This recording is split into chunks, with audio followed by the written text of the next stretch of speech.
Hi, friends. It's your girl Harpo. Welcome to this episode of Brown Girl Guilt. Today, my guest is Sandeep. Sandeep is a relationship and self-love coach and a registered social worker.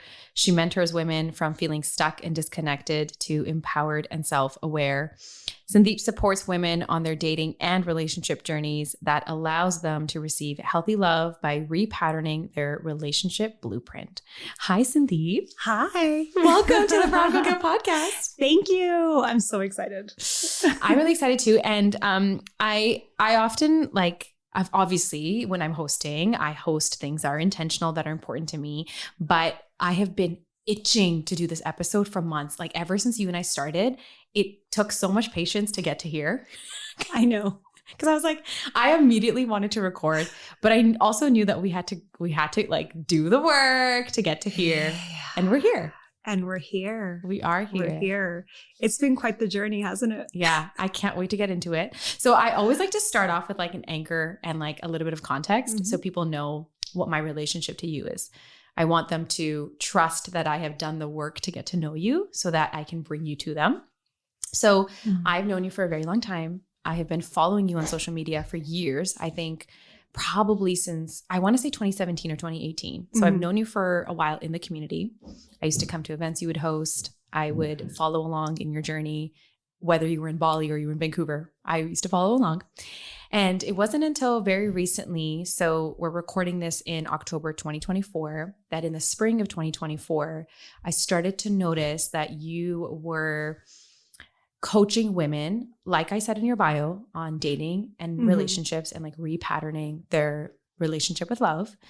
And at that point, I started to see you were doing a program called Worth the Wait Love, and you had posted your partner. And that was the first time that I had seen you post your partner in, X amount of time.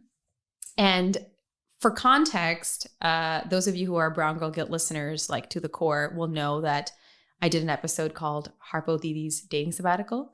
So at that point, I had been on a dating sabbatical for like just about a year.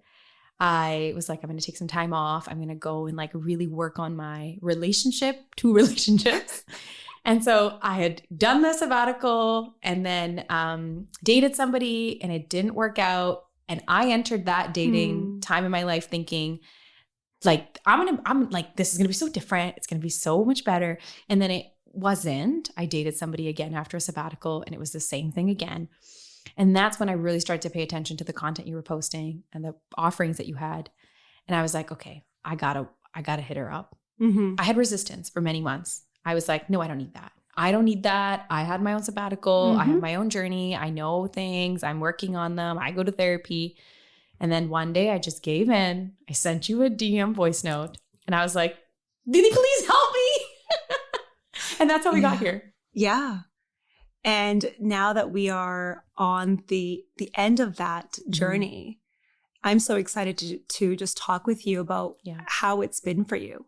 Because as you now know, once you're in it, like it is an internal journey. Yeah.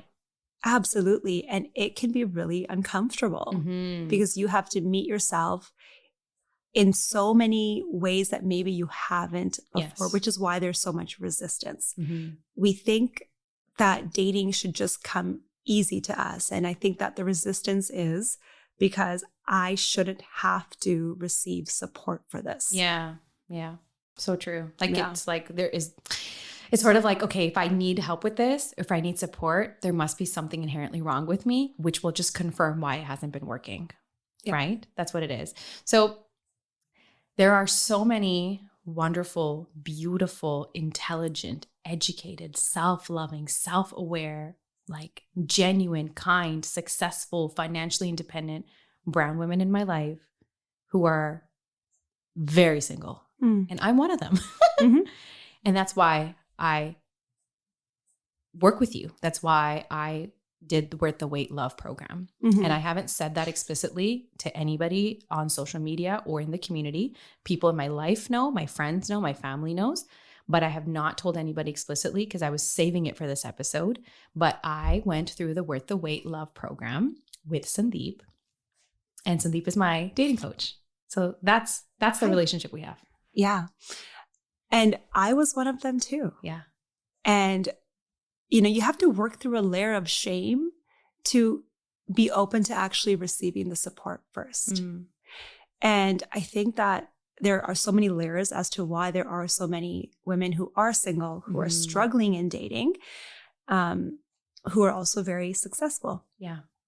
And if we look at it just from the lens of love, healthy love, we know on some level that we should want healthy love.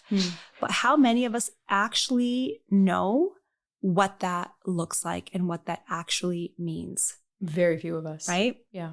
If we are coming from a home environment where we're first generation, our parents were immigrants, most often there was probably an arranged marriage, right? It's not even called a love marriage, right? That was our first experience of what we learned to be love on some level, relationship, marriage. And that was our first understanding of how, we'll just say, if you're in a heterosexual relationship, how men and women relate to one another was what we saw in our homes from our parents or our grandparents, uncles and aunts. Yeah. And for a lot of people collectively, it has many challenges. And we're trying to break patterns that we don't even know how to break. Yeah. Or like we don't even have the awareness that like we're in a pattern. You know what I mean? And that too. Yeah. Like so many of us don't know. Why I came to you was because I realized I was in a pattern. That's why I took the dating sabbatical. Yeah. I was like, I'm in a pattern. I'm going to break free from this. I tried on my own for a year, and my pattern was I was consistently dating emotionally unavailable, mostly avoidant men who like we would get close and then they would just like completely gone. And it would leave me feeling very, very anxious. It would make me feel like there was something wrong with me, that maybe I did something to push them away, that I wasn't good enough. That was the pattern that I was in. And that's the pattern that I was seeking to really heal and fix. Spoiler alert, it's not fully healed and fixed even now after months later. And we'll talk about why, right? We'll talk about that. But most of us don't even know we're in a pattern. And so I want to ask you, can you describe for us the journey for you to get to Worth the Wait Love as a program? Can you talk to us about how your own lived experience with relationships and love informs the work that you're doing currently? Because I think that's a really good place to start for us to understand somebody's journey through it. Whew. Y'all are in for a treat. You're like, how much time do we have? So I'll give a short version. Yeah. But growing up, typical, very traditional Punjabi household, dad was an alcoholic, right? So my first understanding of relationship and marriage was not good. What I learned unconsciously, again, these are things that from the first few years of life, especially, we are taking on. Yeah. And that is what is creating our worldview, is that on some level, men weren't safe. Yes. And I didn't have the words or the awareness to this until my 30s. Okay. But on some level, I knew men didn't feel safe. Right. I thought relationships were walking on eggshells. Yeah. I thought relationships were, you stay silent as a woman. You just kind of tolerate and accept. Yeah. And even though intellectually, I knew that's not what it was, but this is what my brain was also hardwired into. Right. So fast forward, went to university for social work school. So I also learned to deflect my emotions, right? So let me put all of my energy into fixing other people so I don't have to go in here. So the emotional unavailability that I learned in my household, I was also now in that same cycle. Yeah. So of course, I'm only going to be able to attract people who are going to meet me there because that's all I had the capacity for as well. Right, right. And I had a few relationships, long-term relationships. I was engaged, and I just knew that this just intuitively didn't feel okay for me. And there was many reasons that, I don't need to share, but what's the most important thing is my intuition was speaking. Yeah. And at some point, I had to start listening to her. Right. And when I did, and when I looked at what kind of relationship I really actually wanted and the kind of home environment I wanted to raise my children in, I had to look at, am I repeating the same cycles as my mom? Mm-hmm. Mm-hmm. And on some version of that, I was. Right. So I had to end that relationship. And then from there, I really went into a self-love journey where it wasn't about dating, where it was about me. Mm-hmm. Who am I? What does my heart wish for? Mm-hmm. Having to rediscover myself in that way. Mm-hmm. And in that journey, what I uncovered was I had a deep belief of not feeling worthy of love. Yeah. Yeah. And that was really hard to admit because here I was, self-love, this, that, but there was still that sense within me, that belief that was holding me back, which was, again, leading to attracting men and being attracted to men who I could just keep at a distance. Right. And, also confirmed that understanding that I'm not worthy of love. Absolutely. It's the whole cycle. And that's the repatterning I had to then do. Mm-hmm. And I had one or two relationships where I really had to sit with, okay, this isn't working. I know that. Okay. I can only really point that finger back at myself and really from an empowered place say, I'm responsible for my life. I want to make a different choice with how I love and how I relate. And I went in a different route of healing and I got support for myself because I realized I have so many blind spots. Right. And I remember it was 2021, I believe, early 2021. And I was crying over a guy who told me he loved me within the first week. And I believed him. And I didn't realize then that is what love bombing is. Yeah. And I wrote a letter to my future husband and it was called Worth the Wait Love. And that's really when I started to manifest the relationship I have. And I had to really, really, really get uncomfortable with parts of like my father wound, especially my relationship with my father, that part of me that still unconsciously felt that men weren't safe. Right. So that's like the really short version of it. And the last couple years of actually dating intentionally, I knew I was getting closer. I was getting closer and closer. And then when I met my partner, I knew really, really early on that this is what safety and healthy love feels like. I felt seen. Yeah. I just felt I could be myself fully and I felt calm. It wasn't the butterflies, it was calm. Yeah. Okay. There's so much that you said that I'm like, I want to just like grasp onto. Something I was thinking about as you were saying that. And when you said I wrote a letter to my future husband, you asked me to do that recently. And I was like, oh, I still have so much resistance to it. And what I was thinking about is I read the book Communion by Bell Hooks, and it's Communion, the Female Search for Love. And what she writes in there is that women are programmed to want and seek and desire nothing but love. And yet we are so shamed to admit it. We are so shamed if we admit it. Women are not allowed to admit that they are, I don't want to use the word desperate, but that we want love. That we have desire. That we have desire. That we desire, right?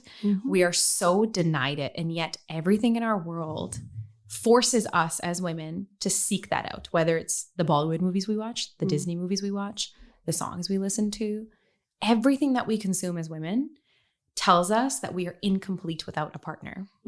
And so we have this conditioning, but then we also have this like deep internalized shame around needing it, wanting it, admitting it. So we're constantly stuck in this like weird spot of like, I want this, but I shouldn't want this. And then I don't think I'm worthy of it. And then I also like don't know how to get it. And then I try, but then I don't try. I find that myself, I have been perpetually I don't even want to say the word stuck. I've been in a perpetual limbo around all of this for so long. Yeah. And when I hear you talk about like that entire process and that entire journey of like getting closer or like the trying, I'm just thinking about how so many of us are still in that limbo space and feeling so disconnected and feeling so lost, and then feeling so shameful to ask for help. Yeah. Whew. And again, where I'm going to start is, where would we have received information that it's okay to have needs? Mm-hmm. I can only speak for myself, but I never saw that in my household. Yeah. That wasn't normalized. Yeah. It was the complete opposite. Be self-sacrificing. Yeah. Right? Keep giving to others. There's no space for needs of your own. Mm-hmm. And interestingly, I worked in child protection services and then in family therapy services in my professional career. Right. And so much of that was relational work. Right. A lot of domestic violence, and that part of that is also what has informed me to get into this work. Because it's like, okay, how can we break some of these cycles before you have a child? Yeah. Before maybe you get married, right? If we start to date differently, approach that differently, maybe the outcome could be really different, and we can start breaking the cycles even when we do have children. That was a big inspiration. The second part I want to just go back to there is, for women, we do have to give ourselves the permission. Yeah. And when we deny ourselves support, when we deny ourselves the kind of love, or even allowing ourselves to like think about that kind of love in relationship, that means we're not giving ourselves permission. Totally. And partly permission requires from having a connection with yourself, right? So if we look at self-love, and I often will go like this and say that this is the foundation of your relationship with yourself, and think of it as a home, right? This part right here is the foundation of your home. This is your needs, your boundaries, your exploration, your self-trust, self-worth. All of that comes here. And there's no one single practice. It's a journey. It is an absolute journey. And there's layers and layers of self-discovery within that. Yeah. And are you suggesting that like we haven't been modeled that and we haven't received that? That's why that foundation is really cracked? Yeah. Okay. Yeah, absolutely. Because it wasn't mirrored to us for a lot of us. And when it's not mirrored to us, we don't have a blueprint for it, which is why a big part of this work that I do is recreating a new blueprint for yourself. That's a big one. Yeah. And so we have that layer, okay? And what I realized is my self-love journey, again, it is ongoing. And that's about myself. But then when I was with my now partner, that is what allowed me to really open my heart in a different kind of way. Yeah. We don't need to be fully healed, obviously, to be in a healthy relationship. Yeah. Right? There's no, I need to be fully ready for that. Yeah. But it's about having our hearts open so we can actually receive that. Yeah. Okay. And part of that other part of this, the self-love, is the shadowy, uncomfortable parts that we do not want to be familiar with, meet in ourselves. And that's the parts of ourselves that we so badly want to reject and dismiss. Yeah.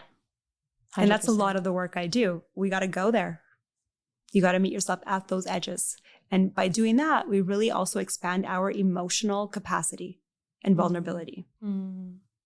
If we grew up in a household that it wasn't safe to express our feelings, or we never saw anybody around us express our feelings, of course we are going to be emotionally unavailable ourselves. Yeah, and then we're going to attract emotionally unavailable partners. Of course.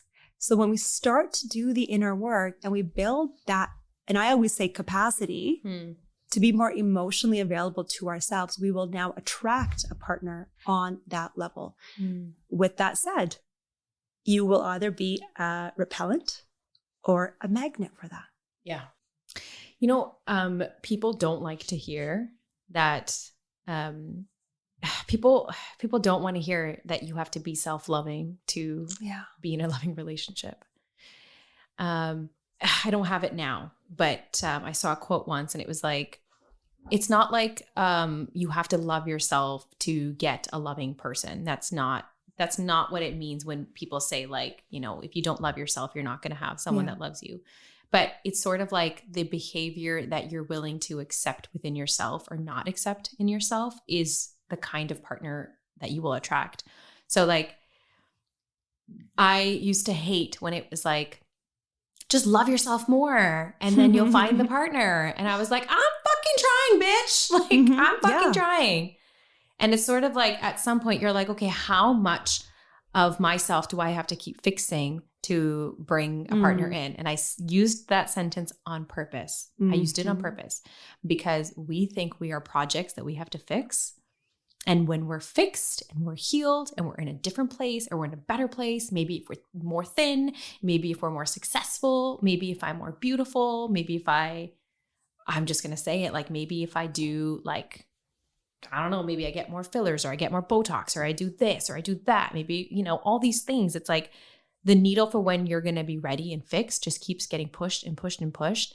And at the core of it is this lack of acceptance and love for yourself. And I love that you have used self-love as the basis in this context because it's so easy to be like, if you were just more loving, you would have more loving relationships in your life, which is a fact.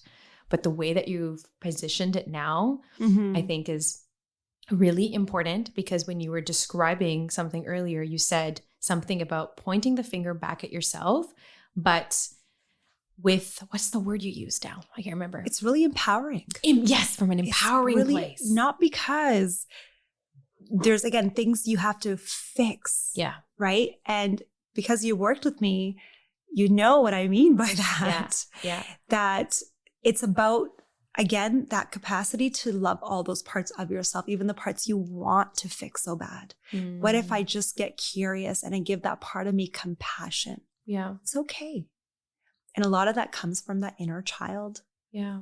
Little girl who maybe didn't get the love that she wanted from her parents, who didn't feel seen unless she was cleaning the house or getting good grades or being a really good big sister. Yeah. Right?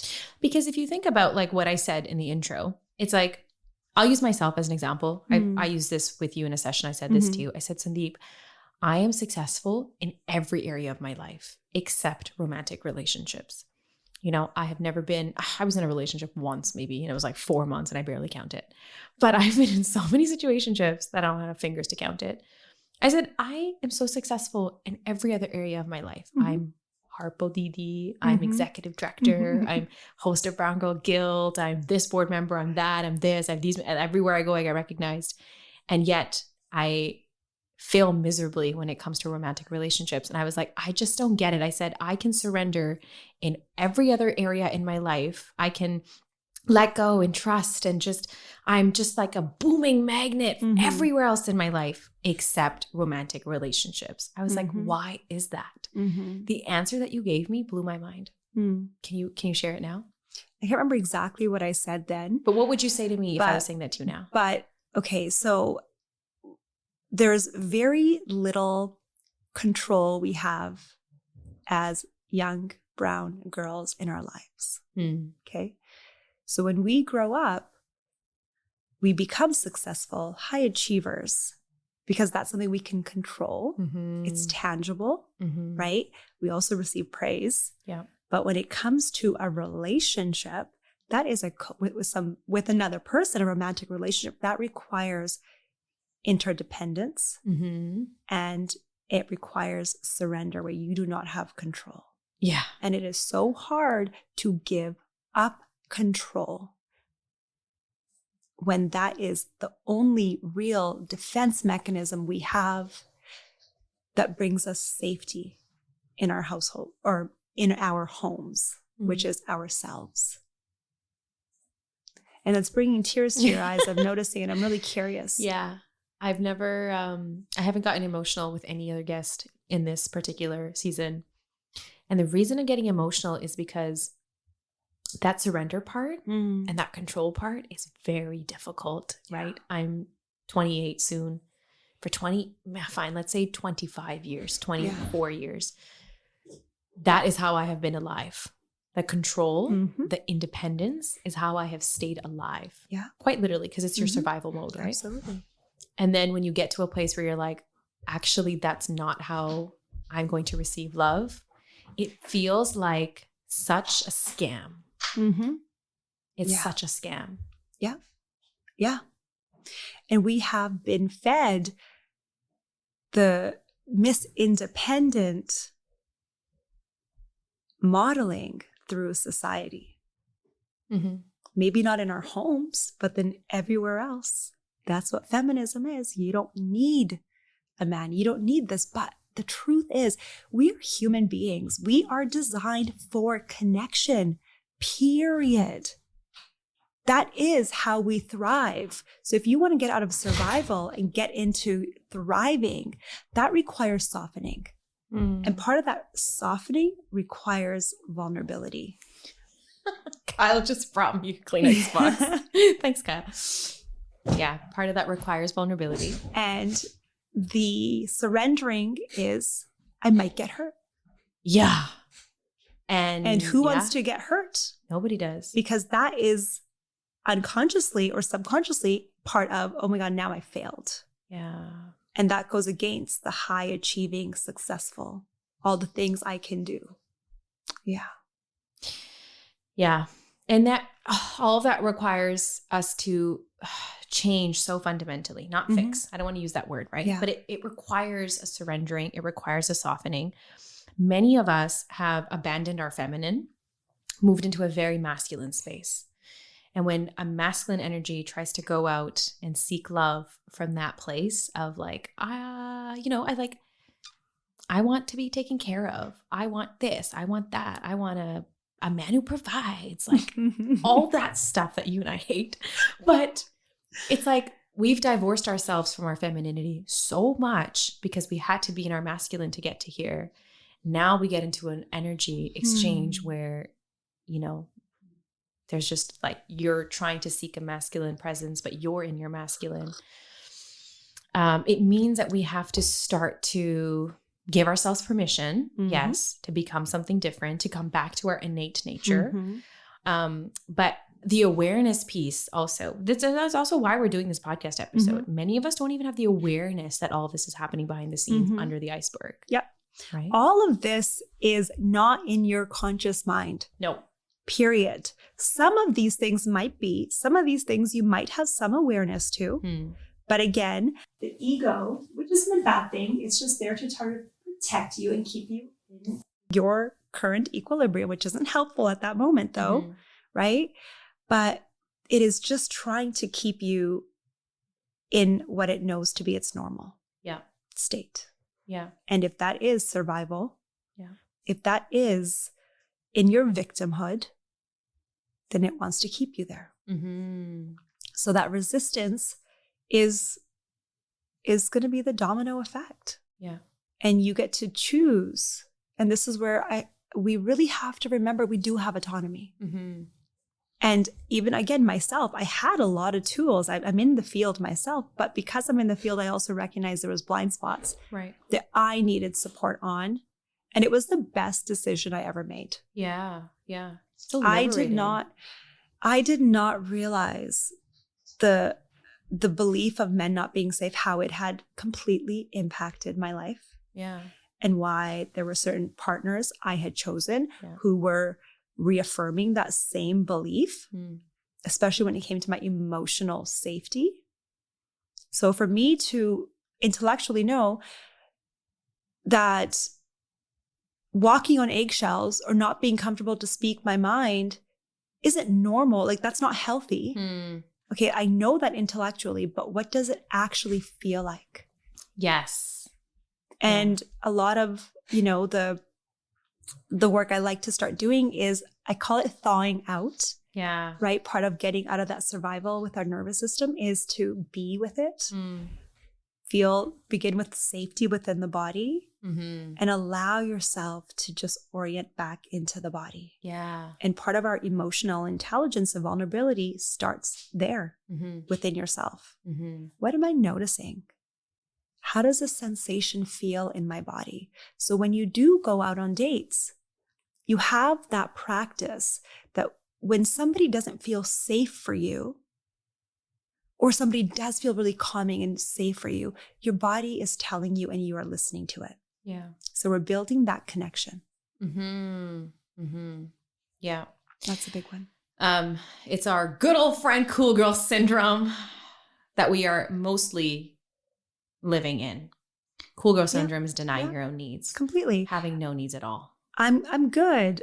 It's cool. Oh, you want a situationship? Yeah, me too. Yeah, me too. Yeah. Inside, you're like dying. Yeah. And your anxiety is out the freaking roof because he hasn't looked at your Instagram story message or your Instagram story. Yeah.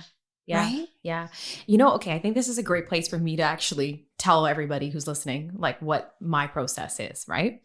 So I have found myself like exactly in that place. Cool girl syndrome my whole life. Most situationships where, you know, we were just hooking up, but I was convinced that we were in a relationship or that he liked me or maybe he didn't.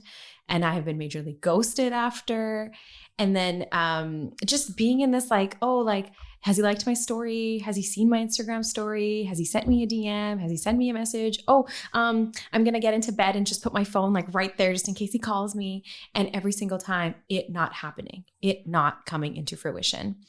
And then when something would happen that would make me unhappy, that would make me feel not cared for, not loved, not making a big deal about it, ignoring it. And when you're talking about not feeling safe around men, I'm surprised to hear that because I didn't know that, because that is what I led with in my voice message DM to you. I was like, Sandeep, I don't feel safe around men. I'm afraid of them. I want to work on that relationship. So I'm surprised to hear that. And I actually already had a little bit of an awareness around this when I came to you, but the work that we did really helped me understand that a lot of what I was experiencing in romantic partnerships with men had a lot to do with my relationship with my father.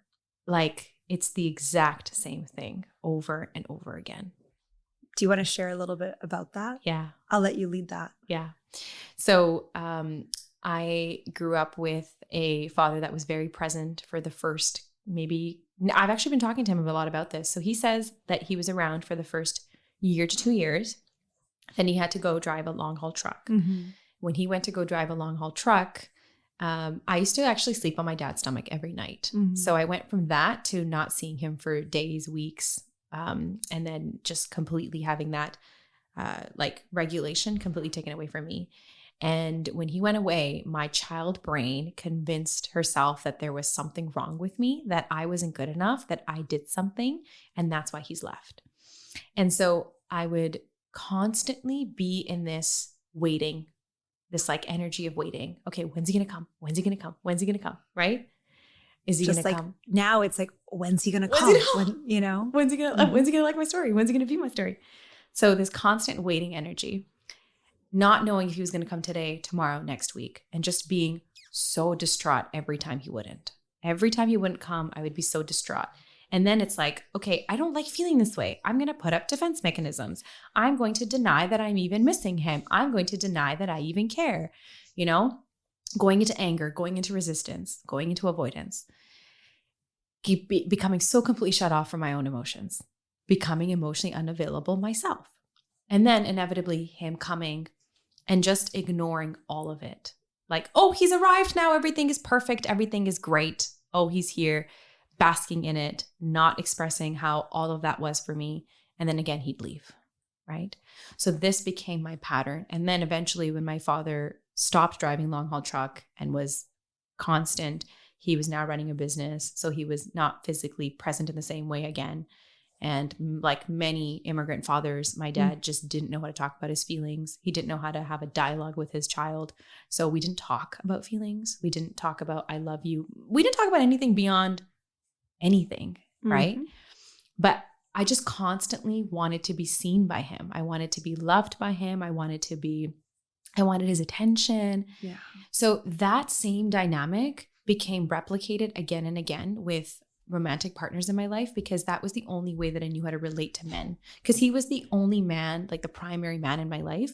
That is where my anxious attachment style was born. And for those of us who don't know what anxious attachment style is, attachment theory is, maybe you can share what that is. Absolutely. So our first form of attachment comes from our caregivers. Yeah. Right. So it could feel like you were saying, there's anxious attachment that was formed because he's here, but then he's not here. Mm-hmm. Right. So your anxiety is going out the roof. And the thing is with that, Harpo, it was that little girl who needed to numb herself. Yeah.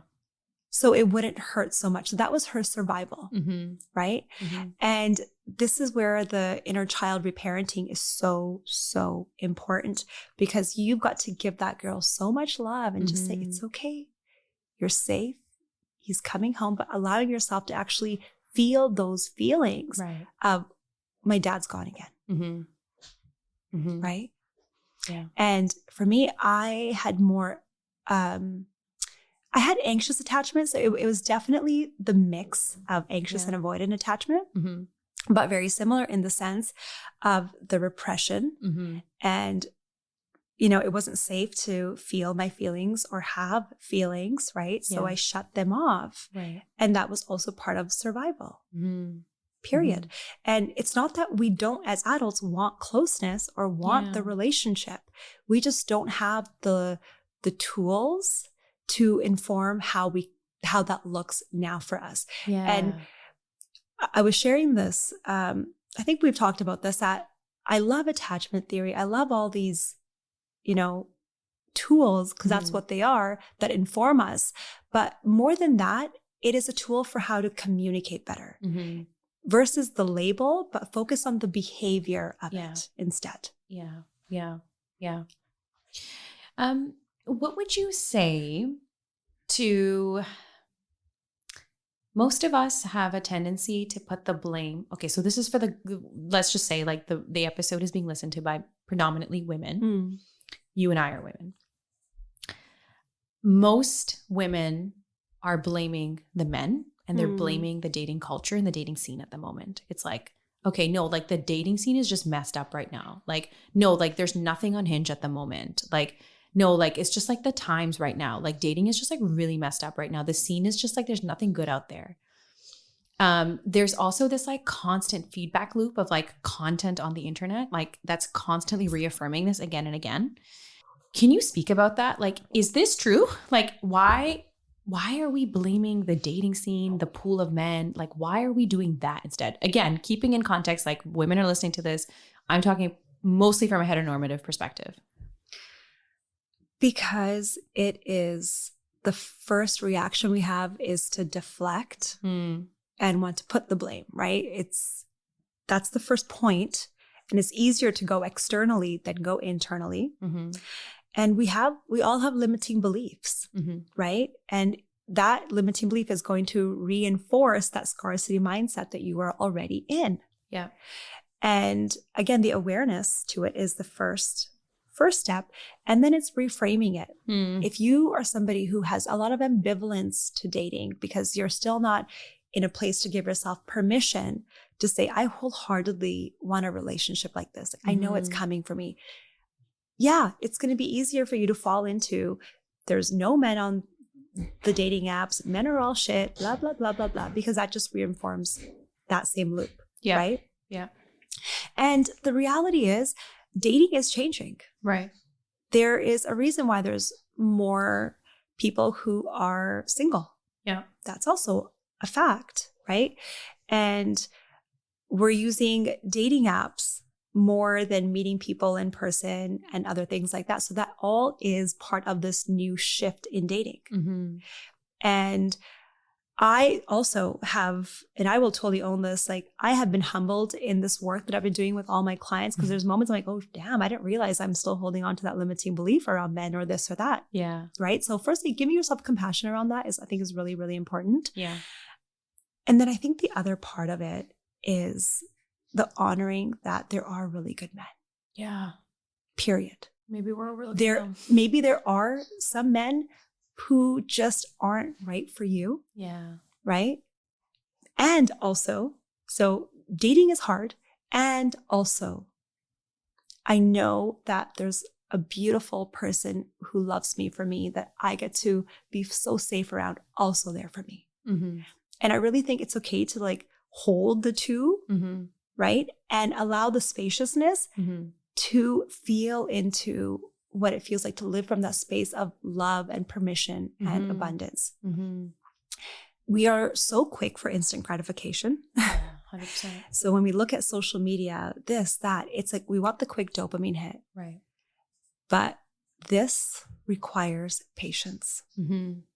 We don't know the how, we don't know the when, but we do get to choose our who. Mm-hmm. And we got to remember that we do have autonomy and control over the who. That part I want you to say one more time. We do not have control over the how and the when, but we have control to choose the who. Yeah. The who do I choose to do life with? Yeah. Yeah. Period. Yeah. Yes, we absolutely do. And we have to remember that. And another thing I really want to just make mention of is there was a time when I was single and I had my Instagram group with my friends who were also single, and we would, share these funny memes that were essentially emasculating on some level, right? And I had this epiphany. I'm like, energy, frequency, like attracting like. What am I telling the universe right now? Yeah. I say I want to be in a relationship. Okay. Yeah. But what are my actions really saying? Yeah. And I told my girlfriends, I'm like, hey, I have to opt out of this. Yeah. Period. Because I need to let the universe know that I am so ready and open for love. And in part, I had to become the woman who could receive that kind of love. Yes. And it required me to stop putting all these negative labels on men. Period. You gotta stop that. Yes, I'm snapping my fingers because I literally said to my friend the other day, I said, no more sending each other dating sucks memes and reels on Instagram. She was like, why? It's so funny. I'm like, no, we're done. That's it. That's the last one you sent. Yeah. And if you believe that there are no good men out there, the universe will continue to give you exactly that. Yeah. Period. Yeah. Right? Yeah.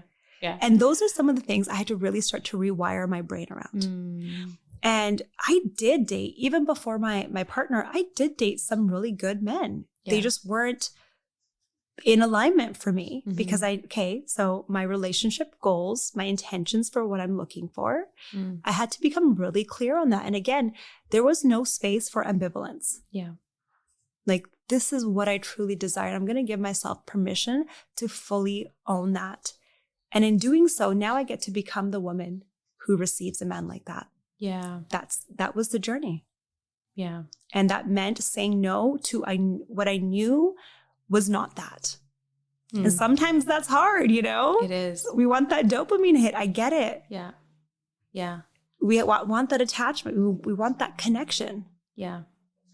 This tail end of the work that I've done with you is so indicative of what you've just said about becoming the woman. So a lot of it in the beginning was like moving through the things and trying to sort of, ponder over why things are the way that they are. This tail end has been a lot of me becoming the woman that I want to be, who receives that.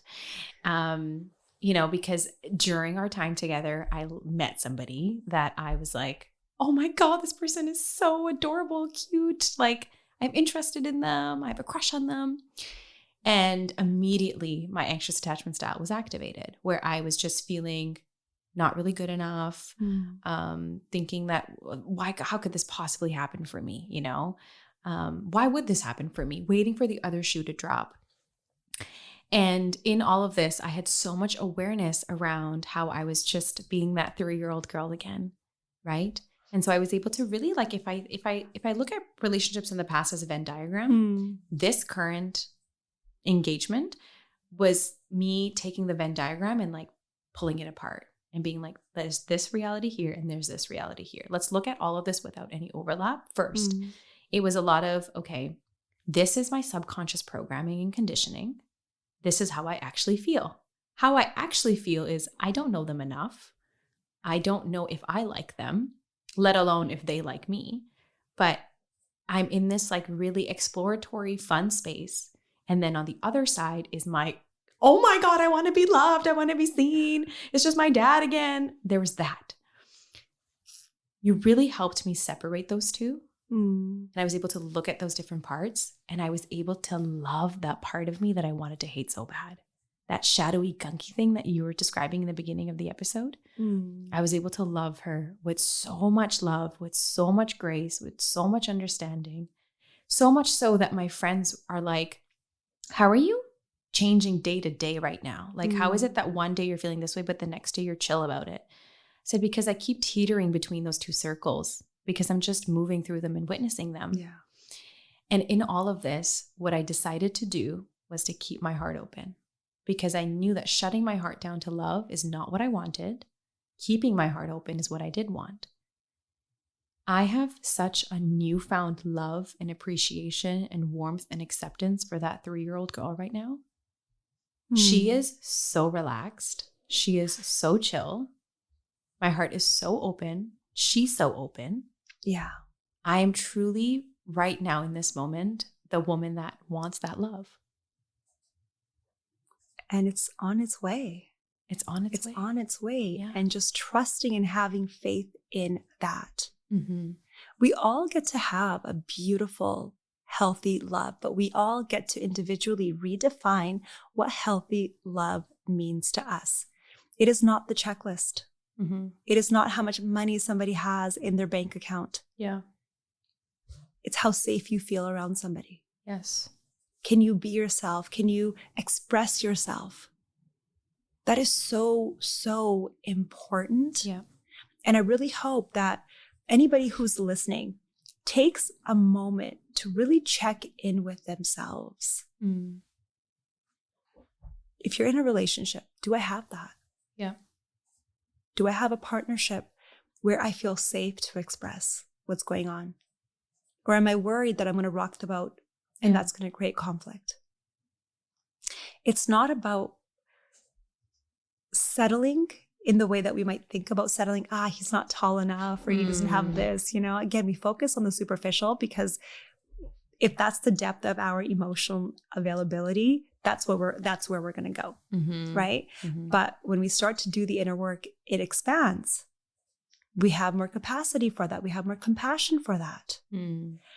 And one thing I realized, we're talking about the inner child, and it required, when I met my partner, I knew what I wanted. Like, I was dating for my husband, and I fully owned that. And I was really clear, like, it was so intentional for me.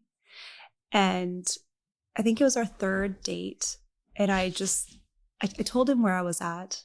And I remember feeling so scared to have that conversation, because that's also normal. We get to acknowledge that there's fear there.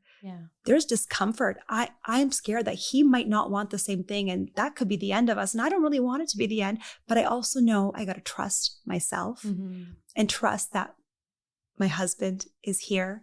And if this person isn't the right one, then that's okay. I'm just one step closer. Right. One step closer. One step closer. And I had the conversation with him, and I let him know where I was at and what exclusivity meant for me, and what some non-negotiables for me were at that time. And one of them were no physical intimacy until exclusivity, which I hadn't practiced before. Right. So I had the conversation, and he just looked at me and he's like, same. He's like, I am fully open to that with you. And I was like, oh, yes. Yeah.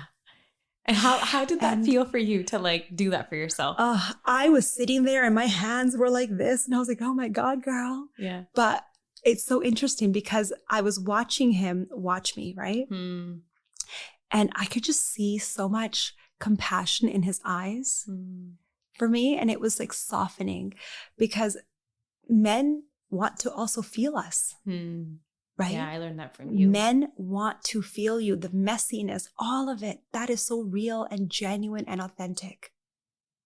That is you softening into that feminine part of you that lets them in. We get to create that invitation, which is what I did in that moment with him. Right. I created the invitation and let him know where I'm at, what my relationship goals were. And he walked in. Yeah.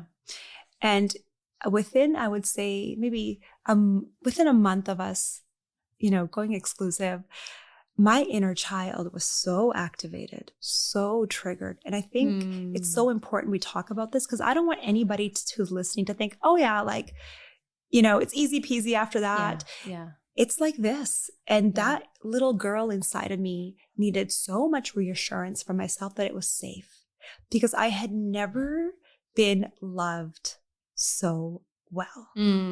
Yeah. I wish I could share more about, my relationship because it is to me like that worth the wait love that I had written about in 2021. It's all that and more. But when I talk about the inner child, we all have defense mechanisms. Yeah. And my defense mechanism used to be the push and the pull with that avoidant attachment. I don't want to get too close. I'll hurt you before you hurt me. Yeah. Right? Those were some of my defense mechanisms. And this required me to just keep leaning in. So I would have to give that little girl so much reassurance. It's okay. It's safe to love. Yeah. It's safe to love. It's safe to keep your heart open. Safe to be loved. Safe to be loved. And that's what allowed me to keep leaning into more love with him. Yeah. I had awareness of what my defense mechanisms were. Yeah. What my trigger points were, which is so important. And now I had the tools to be with that little girl. And here we are. Yeah, here we are. I think what you've just said now is really all encompassing because we think that relationships are going to be, for those of us who I think haven't had much relationship experience, commitment and like love and being loved experience, we think that we have to be, again, perfect, fixed, healed, get into something and then happily ever after life, like la la la. But actually, everyone that we meet is a mirror for us. And then when you're in a relationship with someone romantically, they are the greatest mirror. They hold up the greatest mirror to you. They point and sort of pick at the greatest things in you that trigger you. So what you're saying is all encompassing because the more self-awareness that you have, the more self-compassion, self-love that you have, when those things come up, inevitably they do, they always will, you tend to them with ease and love in a way that is sustainable in your relationship. It's healthy in your relationship and not in a way that it damages you or your partner or your relationship. Yeah. It's so all encompassing. So it's like all that work that you do is not for you to get a partner. It's not. It's for you to be able to show up freely, openly, radically in a love relationship where you can love and you can be loved. And that is how we break the cycle. Yes. That is how we break the cycle. Yeah. So tell us about Worth the Wait Love. Tell us how people can embark on this journey with you. Tell us more about what this process actually means and then what the cost of not doing this work actually is. I'm going to start with the cost of not doing this first.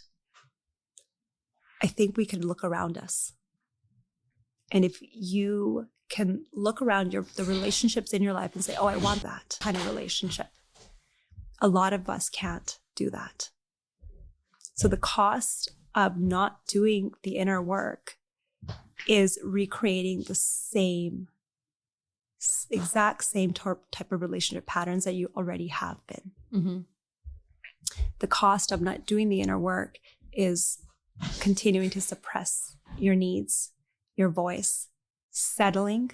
And again, when I talk about settling, this is about your values, your non-negotiables.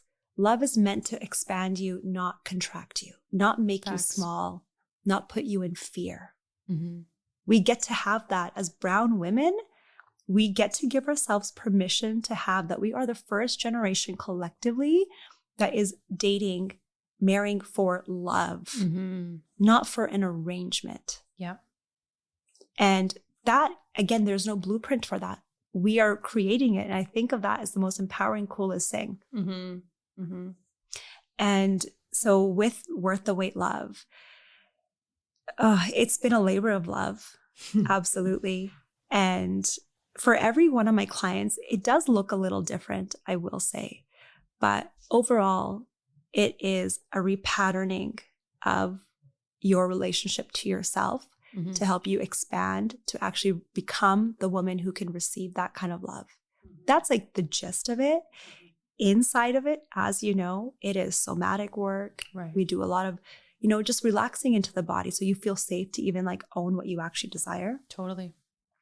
It is the blind spots in how you relate to men, in how you relate to yourself, maybe the way you use your body, all these different things that have led you to this point, your insecurities. We have to meet ourselves at where we have our insecurities, period.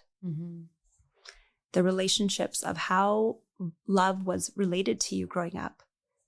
Again, our first formative attachment styles that started at 0 days, at 1 day old. Yeah. Right? And if you want to go really deep, it's in our ancestral lineage as well. And then we also get to step into our values, what our non-negotiables are, the qualities we truly desire in a partnership, what it means to be a partner. Yeah. Like what those roles, expectations actually look like for you. That's a big one. Yeah. Yeah. That's a huge one. I'm just thinking about when you asked me during the program to write about all the things that a man will want in Harpo as a girlfriend. I had like 2 pages and you were like, on the first page, you were like, girl, stop. That's a lot. Yeah. Girl, we're going to redo this one. So this is where I say, keep your standards high, but your expectations realistic. Yeah. Yeah. Right? Understanding that your attachment styles, the way that you communicate, to expand and bring more awareness into your emotional capacity. Out of anything, I think that is one of the most important things. Yeah, totally. And Worth the Wait Love, you can work with me one-on-one or in my group program, which really allows for more women to come together and share and get a better sense of the collective experience of women. Yeah.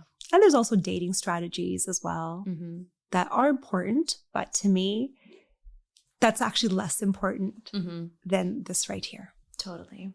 Yeah. Well, I want to say thank you for doing the work that you do, because it's so niche and so specific and so tailored to the needs of our community. It's such an, like, you're really leaving behind a legacy for brown women, I think, like truly, like this is like such a nuanced experience for us. And you've been chosen as the vessel by God to like bring this work into the world. Seriously.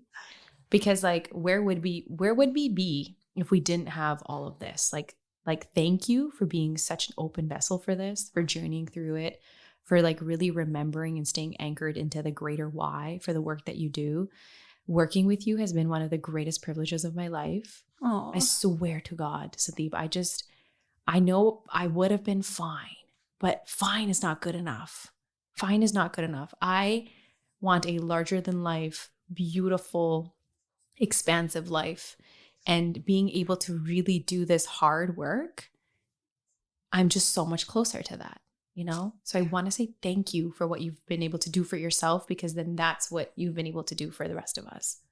Thank you so much. It has been such a journey, like such a beautiful journey with you, receiving your voice messages on the regular. I'm so excited because I know there's so many gems in everything you share, and just your ability to receive the information and sit with it and actually integrate it. Yeah. Like, you are seriously the best student. Thank you. For that reason, because you do go all in. You allow yourself to have whatever resistance it is. And you're like, okay, now let's go in. Yeah. And even just the other things you have manifested since we've been working together. That is a testament to how much you are opening and what you are allowing yourself to be available for. Absolutely. Thank you for saying that. I think that's really important to say that, you know, the qualities of me as a student are bravery, courage, acceptance, and like a willingness. That's really important. Like, I'm not saying like you can't, like, I just think like just honor where you're at. And if you are still inching towards that space, it's okay. But like, wait to get to that, because this work is hard. It requires a lot of strength and resiliency because we're really getting into it, right? So thank you for saying that, because I think that is really important. And most often we want to do this kind of work also from that framework of like, I'm going to go fix myself. No, it's not fixing. It's accepting. It's loving. Yeah. So journey into that space before you embark on this. But if you're there and you're ready, like there's no reason you should be waiting for this anymore. Yeah. And you will never, ever have zero resistance to anything in life. Yeah. Ever. Totally. And part of the journey is also to embrace your singlehood, because one day you won't be. Yeah. Oh my God. Okay. So let's end on this, because this has been like a huge, profound shift for me. My mentor the other day, literally just days before, she was like, Harpo, I know you have this vision. She knows this. Most people in my life, I think you might know that I have this vision of me in the near future where I'm like in my beautiful backyard and I'm wearing like really bougie linen clothes and red nails, red lipstick, blowout. There's my man's in the kitchen making me sangria or something. And that's like the life that I know I'm going to live.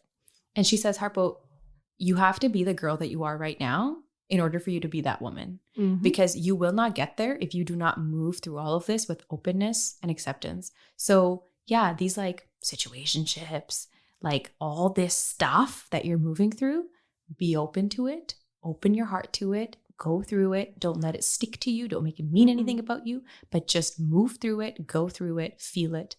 And that's how you get to be that woman. You have to experience all those things. I do not regret a single heartbreak, situationship, ghosting, ghosted, the whole shebang. Yes. I do not regret that, because I learned something about myself in every experience. Yeah. And you have to. And every time you were open to love. Every single time you're open for love. I remember when J-Lo and Ben Affleck announced their divorce, I asked you what you thought about it. And I actually think that people who make fun of like J-Lo or Taylor Swift are people who are kind of closed off to love. These two women, yeah, sure, they go through multiple relationships publicly, but they are so open to love. They try every time. And that is the most courageous thing that you could do. Yeah, absolutely. And they're experiencing, this is life, baby. They are lifing it. Lifing it. I would rather do all that and keep leaning into love than live in fear and keep my heart closed off. Totally. 100%. Mic drop. There you go. We could talk for ages. Thank you so much, Sandeep. Thank you so much. Mwah. That was the longest episode I've done. I loved it.